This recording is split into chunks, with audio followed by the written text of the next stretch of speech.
Kita semua tahu ada 6 selat utama di dunia ini atau disebut Major Strait. Dari 6 selat utama dunia tersebut, 4 ternyata berada di Indonesia. Mengapa dikatakan Major Strait atau selat utama? Benar, selat itu adalah laut di antara dua pulau. Ada ratusan sebenarnya di dunia ini. Tapi mengapa dikatakan ada selat utama? Karena selat itu dilalui oleh kapal perniagaan. Jalur niaga tersebut memberikan julukan sebagai Major Strait. Dari 6 selat tersebut, nomor 1 ada di wilayah Indonesia, yaitu Selat Malaka. Sekali lagi, dari 6 selat penting dunia tersebut, 4 berada di Indonesia, di mana kita ketahui terusan Panama, terusan Suez itu adalah selat yang di luar Indonesia. Tetapi tahukah kita bahwa Selat Malaka adalah selat yang dilewati lebih dari 100.000 vessel atau kapal niaga besar setiap tahunnya. Dan selat ini merupakan selat terbanyak dilintasi kapal, sehingga dikatakan sebagai selat nomor 1 di dunia. Kita perhatikan negara di utara Indonesia, ada Jepang, Hong Kong, Taiwan, Korea Selatan, Cina,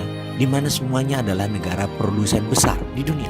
20% vessel mereka ke Amerika Utara, 80% kapal niaga mereka menuju arah Asia Timur, Asia Tenggara, Afrika, dan Eropa. Dan semuanya melalui selat di Indonesia. Bahkan ada 18 juta barel per hari kebutuhan BBM negara utara Indonesia tersebut, di mana 80%-nya disediakan oleh Selat Hormuz, juga melalui Selat Malaka. Australia kalau mengirim barang ke negara utara Indonesia tersebut, pasti melewati Selat Lombok dan Selat Makassar. Lalu Indonesia dapat apa sih sebenarnya? Jujur, Indonesia tidak dapat apa-apa dari laut yang dipakai tersebut, dari selat yang dipakai tersebut, tidak dapat apa-apa. Oke, itu masa lalu. Kalau ke depan bagaimana? Bagaimana kalau kita kendalikan selat itu sebagai aset bangsa? Peraturan internasional tidak ada yang mengatur negara archipelago seperti wilayah Indonesia, seperti wilayah negara-negara Pasifik Selatan. Kita peraturan internasional itu selalu mengacu pada aturan kontinental atau daratan.